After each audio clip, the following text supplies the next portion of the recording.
Coming up, Eastern tribes honor the waters of the ancestors. A tribal judge reflects on legal issues, and IllumiNative marks 5 years of activism. I am Aaliyah Chavez. Join us for those interviews, plus headlines from the ICT Newscast.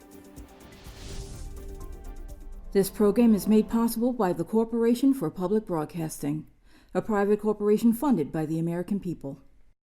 Arizona State University welcomes 3,500 Indigenous students from Arizona and across the nation. It serves one of the largest populations of Indigenous students among U.S. colleges and universities. We created a sense of place for tribal nations to create futures of their own making through community outreach and research, taught by world-class Indigenous faculty where they see a reflection of themselves and their experiences. Find community at ASU.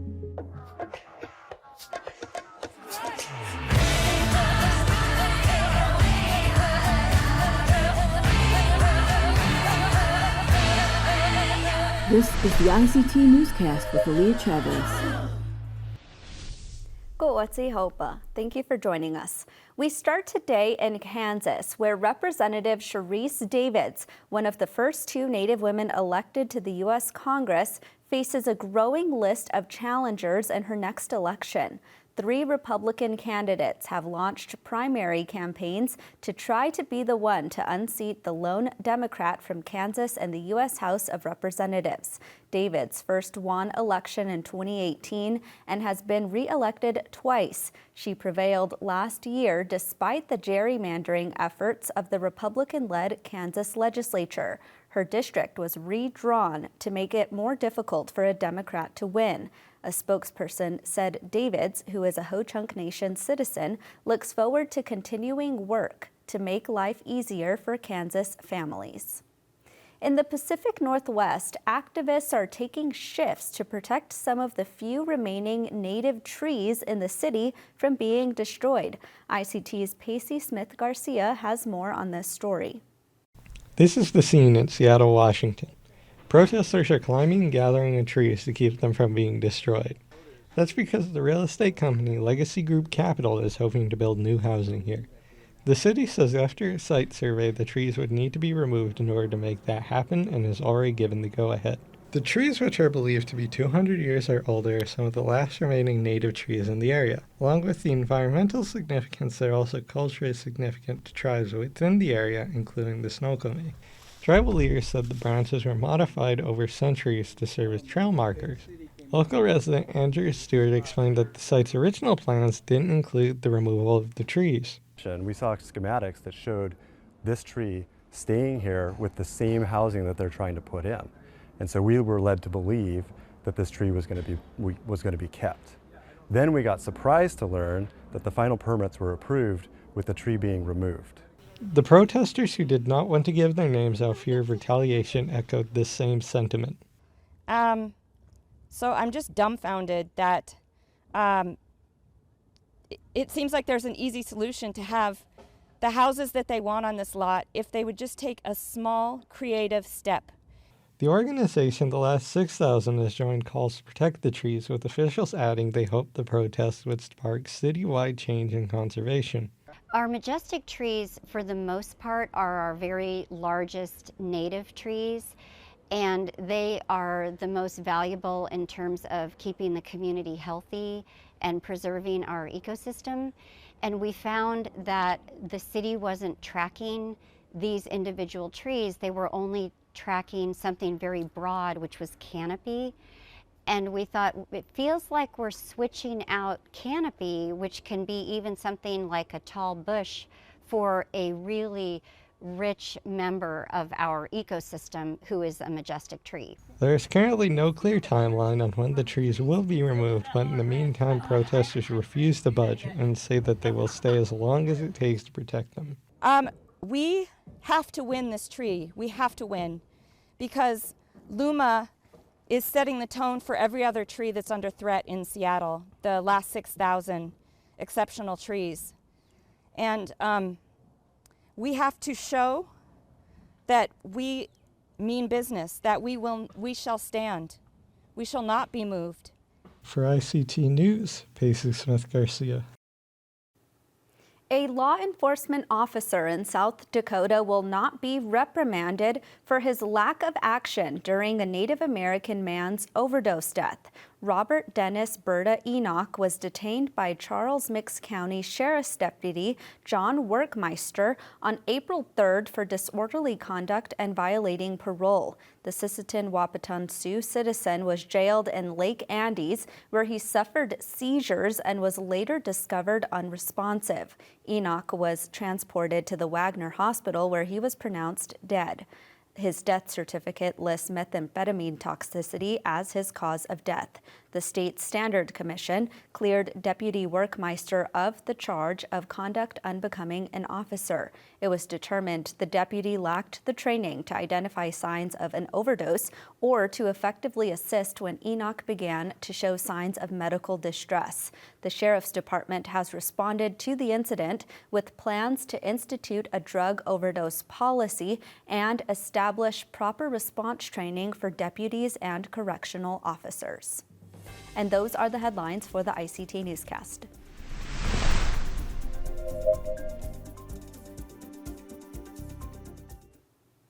The Shinnecock people have had a long relationship with the water. That's part of the reason why Indigenous canoeists recently retraced river routes that were the continent's original highways. ICT's Stewart Huntington has the story. They started paddling in May on the Penobscot River in Maine's Penobscot Nation and plan to complete their journey right back there in September, after passing through native lands all along their way through New York, up the Hudson River into Quebec, and then back down the Penobscot. At a stop in the Shinnecock Nation, Onondaga citizen Hickory Edwards said the trip is much more than mere aquatic adventure. The world needs unity, and that's really what we're doing, is uniting these nations all the way down from Penobscot territory all the way down the coast into Shinnecock and then up into my lands. We got Mohawk, Oneida, Onondaga, that we're all united through these flowing waters. I believe that it's important for us to start relearning these highways. And spreading wisdom. Shinnecock citizen Shanae Bullock helped guide the paddlers through her nation's waterways. Out there behind us is the Atlantic Ocean. There's a small piece of land there, and there's the Atlantic Ocean on the other side. And here is what's called the Shinnecock Bay. Our people have been living here since time immemorial on this bay. This bay is very much a part of our genetic makeup. We understand that she's alive. And when you come up to Shinnecock, you can swim and still see your feet, because we shellfish and we take care of the land underneath the water. And that's just our everyday life. If the world really could spend the time to be guided through our homelands and through our waterways to see how we live, to see what we did, they would truly understand, how to do that properly. And above all, respect the water. There's the one element that remains constant, that life cannot exist without it, and that's water. Now that water makes up, roughly 75% of us, and that water that's in us right now is that same water that was here in the beginning of time. It's been recycled over and over in the clouds, in the ground, in every blade of grass. It's been in our grandparents, our great-great-grandparents, thousands of years ago. And it's in us now, that same exact water. And that's why it's important to, keep these waters alive, because they are us. They are our grandfathers. They are our future. Edwards, who spends a lot of his time learning, living, and teaching traditional canoe culture, considers himself first and foremost a water protector. One of the reasons why I start becoming a water protector is coming on these waters and seeing directly firsthand the sickness on these waters. We have all these pollutants that come in where some places where we can't swim. In my own lands, Onondaga Lake is one of the most polluted lakes in the world. At Standing Rock, he made a lasting contribution. I grabbed a tree from the Cannonball River and dug a hole, stuck it in there, and it sat there for a week, with pieces of wood and nails, and asked people where they're from and then how many miles to home. We had people from Iceland, Greenland, far away as Australia, and the Smithsonian at National Museum of the American Indian got word that it was there, and reached out, and I said that I made it and that I could save it and rescue it from being demolished and bulldozed over, and they agreed. So I went out for my 5th time out to Standing Rock and rescued that mile marker pole and donated it to the museum. Today, Edwards is back out on the water as the great canoe journey, stroke by stroke, moves towards its return to the Penobscot Nation. Along the way, they stopped at the Unkashog Nation on Long Island, where Chief Harry Wallace greeted them and honored them, and perhaps best summed up the journey's message of connection and regeneration.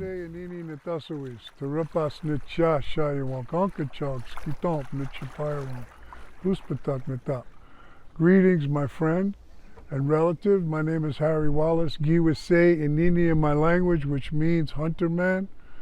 I'm a Turtle Clan, and I'm the elected chief of the Unkashog Indian Nation, and we are here on our land, which is called Puspatuk, which means the place where the waters burst forth. This village has been in our possession for over 1,000 years. We've never relinquished control or jurisdiction to anybody here, and we're here to celebrate and honor the voyage of our relatives who are traveling by water. It is a voyage that has taken place for thousands of years. The original waterways were the original highways of America. And so what this journey is doing is reaffirming our territorial jurisdiction over our water. And we are honored to be a part of this celebration, and proud and honored to be a part of this journey. In the Unkashog Nation, Stewart Huntington, ICT News.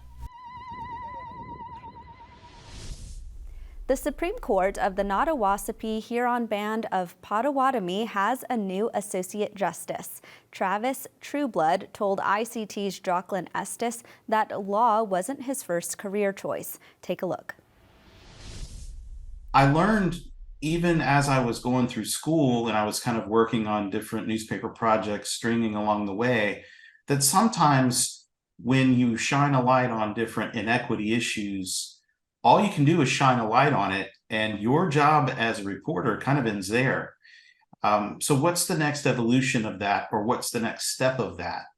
And that's what brought me to study law. I wanted to see, how could I make a contribution to the world in addressing some of the inequities that I saw around me?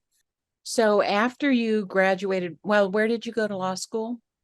I went to law school at Florida State University, which, as a lot of people probably know, Florida State University is one of the universities that has a very prominent Native American mascot, which has been a source of controversy over the years. So I went there for undergrad and I went there for law school. So I had a front row seat to that while I was there. So even as a law student or an undergrad student, there were protests on our campus about it. I would constantly get asked as a Native student at the school how I felt about it, because there weren't many Native students at the school, and part of that might have been because of the mascot. However, for me, Florida State was an excellent choice, and it gave me a real opportunity because it was located in Florida State Capitol in Tallahassee.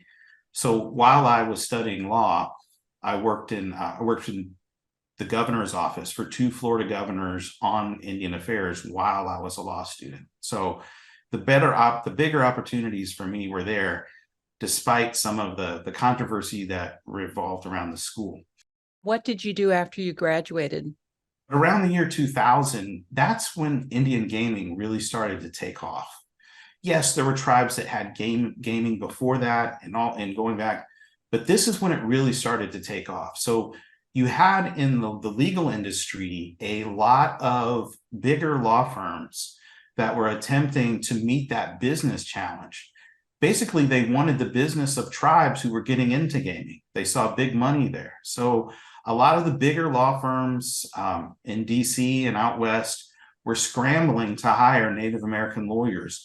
They wanted that kind of diversity on their staff and in their offices. in hopes of landing these big clients. So even me, as not the best student in the world, however, I was a good, solid student. I was part of one of those big hiring pushes. I got picked up by a large law firm and went to DC and started working there in pretty complicated Indian affairs related matters for several different tribes. I only stayed at the big law firm I worked with for about a year and a half before I ended up going out on my own and learning how to do this. How do you actually practice? What happens when you go to court? How do you do that? And so I set out to teach myself that. I made a lot of mistakes in the beginning. I practiced in a lot of small county courthouses around Florida. And that's how I learned. I learned by trial and error. So I really am a trial attorney at heart. I'm very comfortable in the courtroom. Once you went out on your own, what kinds of cases did you get? Were you continuing to get clients having issues around gaming, or what kinds of cases were brought to you? Literally everything. So I've been really fortunate along the way that I've had great mentors. And I hope, I can't speak for it because I don't really know now, but I try to mentor younger lawyers as I can through our different bar associations. But I hope and I hope that system and mentorship continues. I think it's important for younger Native lawyers to have older Native lawyers to help mentor them along the way. This profession is not just all about money. And frankly, if you're here just for the money, you're in the wrong place. There are easier ways to make money. If you're here because your heart's in the right place and you believe in the issues that you're working for, I believe you can have a really fulfilling career. I have no regrets about going to law school. I have no regrets about being an attorney. I love what I do. I love the clients that I have and the organizations that I work for. And it's really been a blessing to have people trust me with things that they're facing in their lives, or organizations to trust me, or tribes to trust me, to help them with some of the most serious things that they've ever faced in their lives.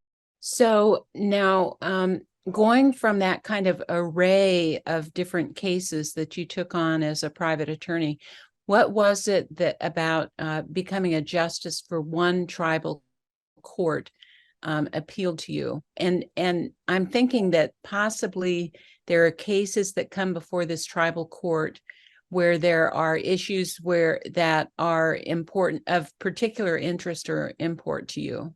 So what was it about this job that appealed to you? I think this is a fantastic opportunity, and I like what they're doing, how they have dedicated themselves to really living as a sovereign, setting up an independent and impartial judiciary. And so that's what brought me to them. The social justice organization IllumiNative is celebrating its 5th anniversary. Crystal Echohawk started the effort to activate the findings of the Reclaiming Native Truth Project. It is the largest public opinion research project on Indigenous issues. Sandra Schulman has this interview. One of the biggest things, as we've looked back at 5 years in terms of our impact, right? We have, on average, we reach more than 3 million people a month. I think last year we reached more than 61 million people via just our social media, and digital outreach and campaigns, to almost over 1 billion versus, earned media. And we look at that, and those are really wonderful, incredible numbers. And I think we're really working hard to, when we think about narrative change and how are we really working to shift the minds, of non-natives in this country about Native peoples on key issues.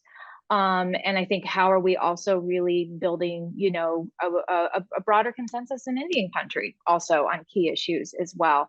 But I think that even though those are amazing numbers, I think we also have to look at that's just the tip of the iceberg. If we are really going to have a really transformative, narrative change and big shift in how people are viewing Native peoples, where we are really seeing that we're, not seeing tribal sovereignty under threat, right? We just dodged a bullet in the Supreme Court recently, but you could see from the justices in some of the comments, right, by some of the justices, they do not understand federal Indian law. You still see how stereotypes and misinformation and false narratives really shape the way that very influential and powerful institutions and people think about it.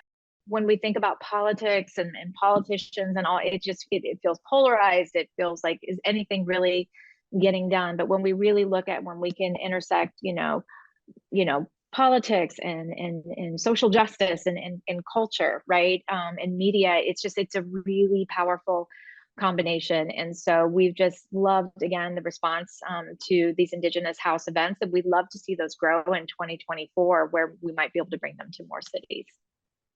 They've become a real powerhouse meeting place, I've found, because people from all different areas, get together there and start exchanging ideas, and you're presenting panels and all kinds of really interesting things going on there. I appreciate it. I mean, I think that's one of the things that we love doing at IllumiNative. And I think we do it well, and I'm proud of our team, but just to create those spaces, those convening spaces, because we have so many brilliant, amazing people doing so many good things, and with a lot of incredible knowledge and projects and important things to say. And when we can kind of bring together people in interesting ways and create those spaces, I mean, that's really how the initial research that we did came together. I mean, we did research, and then really out of that grew IllumiNative by putting lots of smart people from Indian country in the room and thinking about, how do we need to organize? How do we need to show up? Where are the levers of change that we have to push to? So it's a really exciting time, and I'm so proud of not only our staff, but I just love that all of the big things that we've been a part of, from the Washington football name change to our Natives Vote campaigns, to the work that we've done in Hollywood. We do all this work in partnership with incredible folks and organizations across Indian country, but also with allies, and we really believe in that kind of approach of relational organizing. And it's just not all about us, and it's really like, when we can work collectively, the impact is so much greater. And so it's hard to believe it's been 5 years. There's so many exciting things happening, but I think also we as a country, and I think as Indian country, we're facing real challenges. And it's going to be so important that we get organized and we not take anything for granted. We've made so much progress. I think when I look at, in Hollywood, for example, right? And you look at the shows, and so much of that has come, since 2020. But now as we see from the Supreme Court decision last week, right, there's not that decision on affirmative action just wasn't only about what's going on in colleges and universities. Instantaneously, there were articles being written up about the doors kind of shutting in entertainment and media, DEI, initiatives being cut. We've heard more and more executives saying that diversity doesn't pay. Increasingly, we talk about the culture wars in this country, right? And we began to understand that it's not about news and facts sometimes, right? I mean, it's really looking at innovative ways through social media, popular culture, TV, comedy. Those are a lot of ways people are being informed on issues. And sometimes we know not very responsibly. So I think it's really, the call to action for Indian country is that we need to make more investments in this storytelling media space. That's why Indian country today is so important, right? And we need to be investing more in that, but thinking about all the different forms of storytelling to really amplify our voices, our issues, and our perspectives, so that the American public really sees who we are, and that we can more effectively advocate for the things that are most important to our communities. And I think that's just going to become increasingly important, and we're very much focused on how we do that and how we challenge ourselves and innovate, again, especially as we're coming into 2024 and looking at the election. Next year is the 100th anniversary of citizenship for Native peoples. There are a lot of things going on, and we need to come together and really get after it and ensure that we're protecting our rights, we're protecting tribal sovereignty, but also doing everything we can to ensure that our communities are thriving.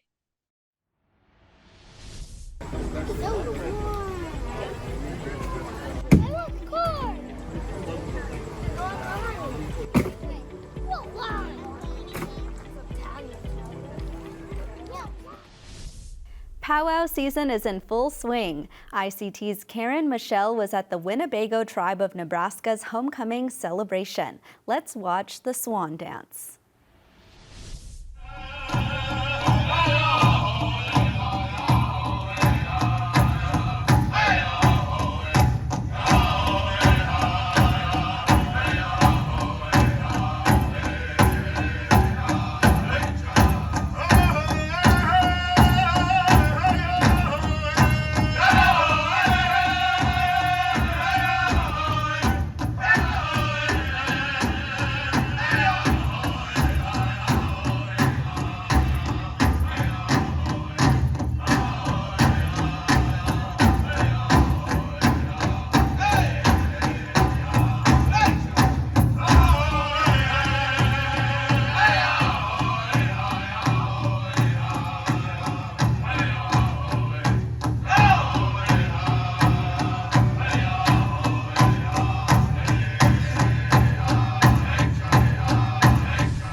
And that's a slice of our Indigenous world. For all the latest, visit ictnews.org. From all of us in the newsroom, stay safe, my relatives.